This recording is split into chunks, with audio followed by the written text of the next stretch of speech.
តោះជីរថភ្លើងតលេងនៅខេត្តតាកែវទាំងអស់គ្នា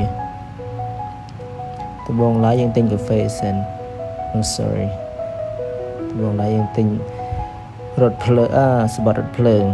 អានេះតើដាក់ឲ្យហងមកទិញកាហ្វេមុន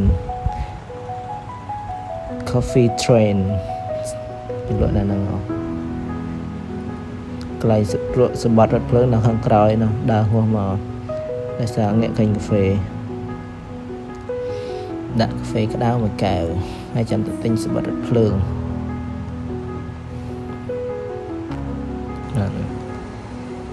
នេះសម្បត្តិរថភ្លើងទៅមកគេឆែកមើលហើយយើងទៅបាន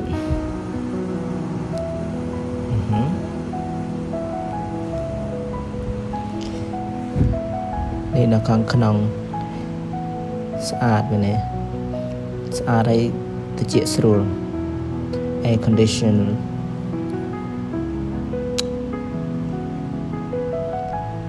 នៅខាងក្នុងស្អាតតែកញ្ចក់មើលទៅខាងក្រៅអត់សូវច្បាស់មើលអូខេអត់សូវច្បាស់វា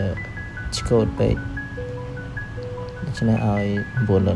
10ក្លិនអត់សូវល្អក្លិនដូចប្រេងម៉ាស៊ីនមិនទេនេះអានេះស្ថានីយ៍រថភ្លើងនៅខេត្តតាកែវមកដល់ហើយ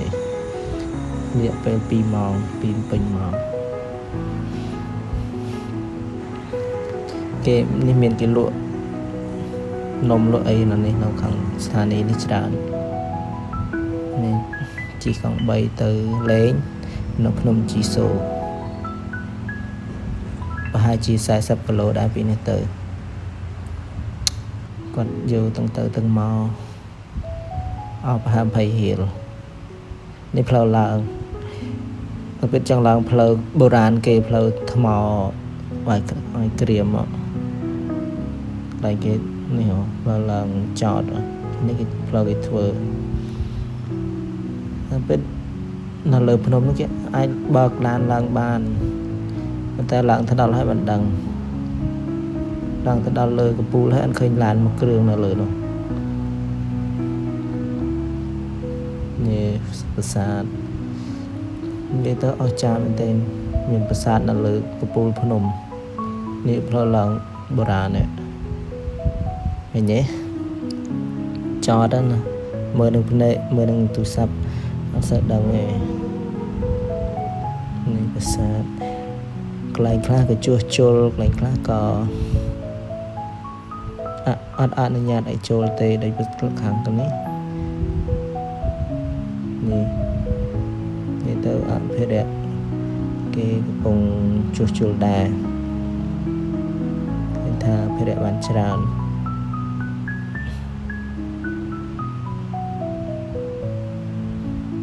នេះឡើងទៅកណ្ដាលថ្ងៃត្រង់ណាឆាន់បាយហើយឡើងទៅភ្លាម view នៅនេះស្អាត